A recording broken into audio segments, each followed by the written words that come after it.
Welcome to day 3 of 12 Makes of Christmas from Quilt Addicts Anonymous. I'm Stephanie Soebbing. Today we're going to be replaying one of our free motion quilting tutorials from earlier in the year. I'm going to be showing you how to use the Holly Meander stencil. This is a fabulous stencil for all of your holiday quilting projects, and I know there are a lot of you out there who still haven't started quilting your projects, and so this is a really great one to use. It really works great as an all-over design. It's not too challenging because you're just doing some swoops and swirls, so it goes pretty quick and it's pretty easy to master. I was able to pretty much have it down like 2 passes into a table runner the first time I tried it. So if you just practice on a fat quarter sandwich, you'll have it down in time to use with your quilt. I would recommend getting both blue and pink chalk to go with this because you never know which is going to show up a little bit better when you are working with multiple colors. One time I was doing something and I thought for sure pink was going to be good because there was a lot of blue in the quilt, and it turned out the blue actually I could see a lot better. So I would pick up some pink and blue chalk if you don't have it already, and your Holly Meander stencil. And again, that is all available at shop.quiltaddictsanonymous.com. Let's get on with the tutorial. I have got my pounce pad here. To fill this, you're just going to pop off this top. It's like a bank topper or bottom when you were a kid. You're going to fill it up with the chalk that comes with it, or a refill. You can get those from us as well. Then you're going to bang it against a hard surface 50 times.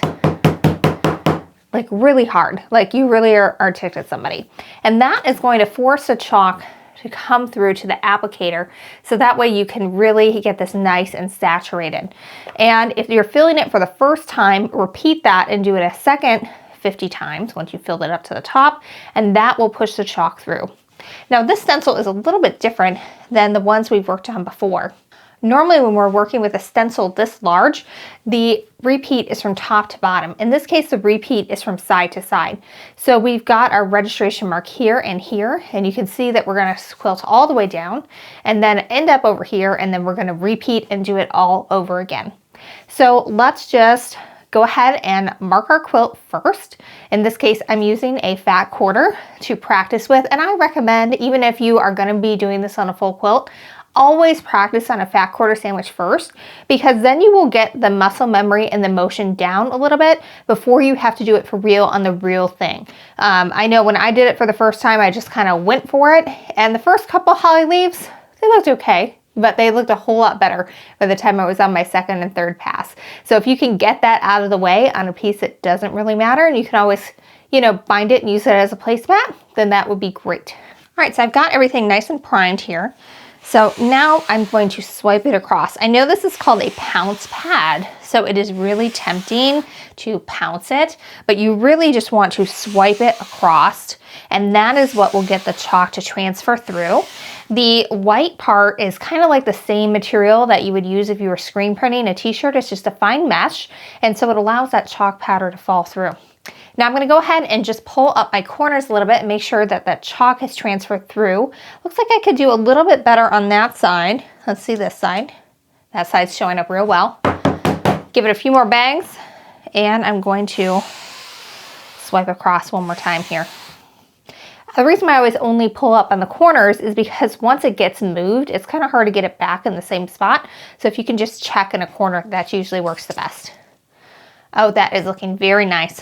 All right, so now I'm going to lift this up, and we need to now position it over here. So you can see I've got my little registration mark. It looks like a target.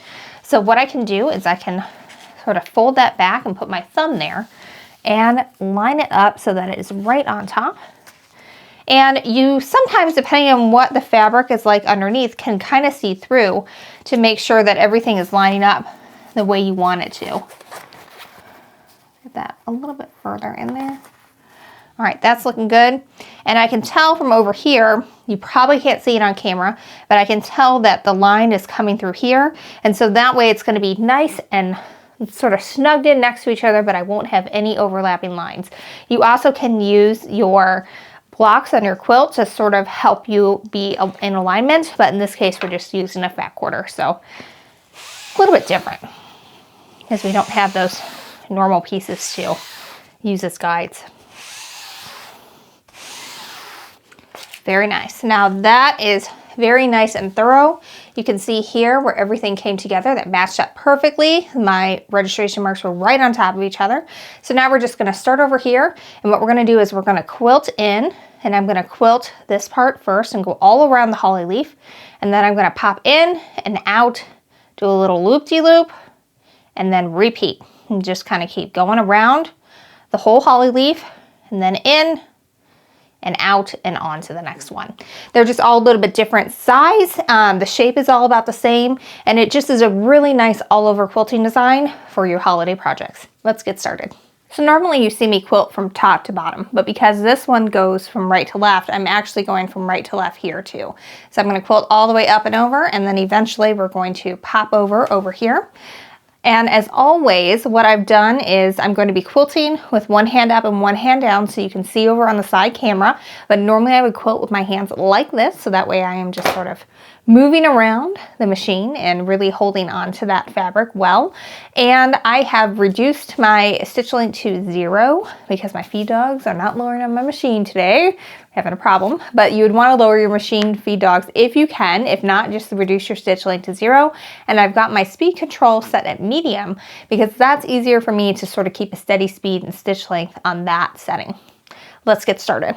I always start by bringing my needle down and back up again. That way I can pull the bobbin thread to the top, and that will keep it out of the way and from getting a nasty thread nest underneath. It's not super important for a practice piece like this one, but it's just a good habit to be into.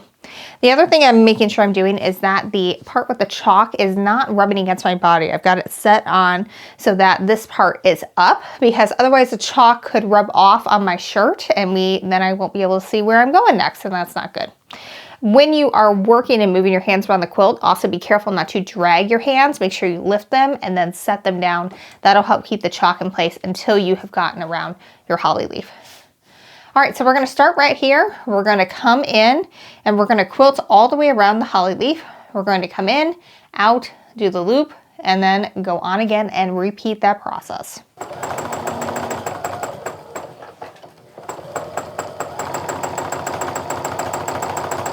You should hear that machine making a really steady stitch.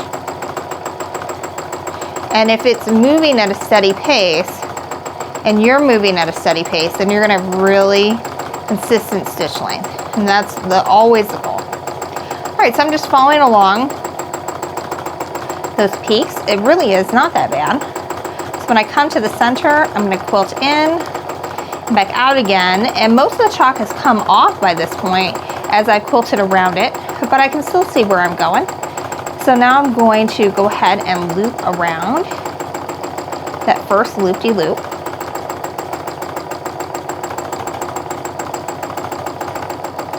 And I'm not perfectly on the line, but the lines are going to go away, so it's no big deal. It's more important to kind of follow that idea of the line. All right, so now we're going to come over into our second holly leaf. I'm kind of stitching in place a couple of times at each one of those points, and what that does is it allows me to kind of pause for a second and think about what I'm doing before I move on to the next bit. And that way I've got really nice sharp points as opposed to more of a curve, which is not what we want to have. Okay, so I'm coming into the center. Again, most of the chalk is off by now, but I was able to see it long enough to see what I was doing. I'm going to kind of peek around, see where I'm going next.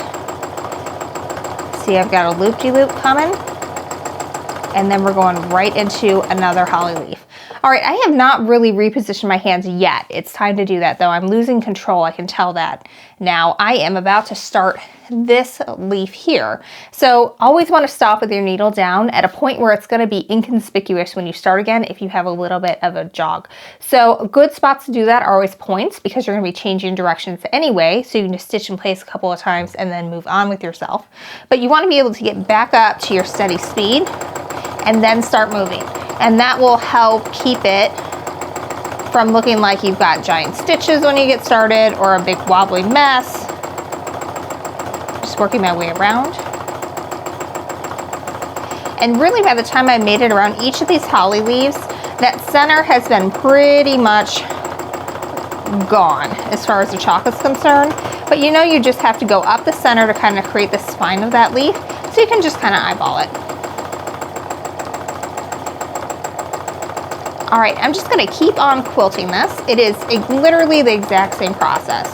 We got a couple of loop-de-loops, and then we get into the holly leaf, and then we're just gonna bounce around from corner to corner. So here we are. We're gonna bounce from our point to our next point, trying to keep nice smooth curves in between. Back to the point again.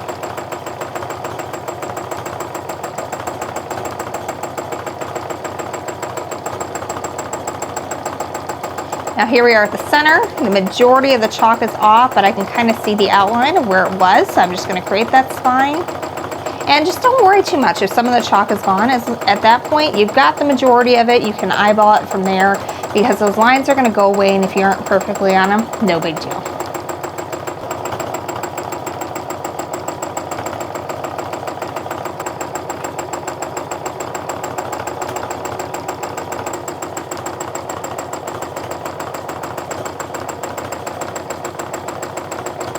Basically, as long as you remember to quilt the outside of those holly leaves first, then you're always going to be able to catch up with that spine at the end, even if most of the chalk is off.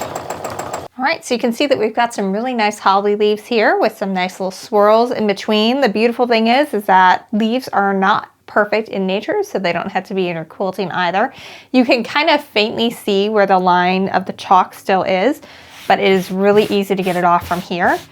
And then any trace of not being perfect is just gone. It just looks really nice. It's a great all over background design for any of your holiday quilts, and hopefully this will inspire you guys to get going so you can enjoy them on your couch this holiday season and not have to be up till midnight sewing binding on them. Again, thank you so much for following along with this week's video tutorial. This is the Holly Background Stencil with full line stencil. We have it along with the pounce pads, the machiner's quilting gloves, basically everything you need to get going over at shop.quiltaddictsanonymous.com. If you enjoy these video tutorials, a great way to say thanks is when you see a project that you want to give a go, that if you get the supplies from us, we really appreciate it. It helps us bring you more video tutorials. Please like and subscribe so that more people can get inspired to do some good stuff on their quilting and finish more quilts at home on their own sewing machine. Thanks so much, and until next week, happy quilting.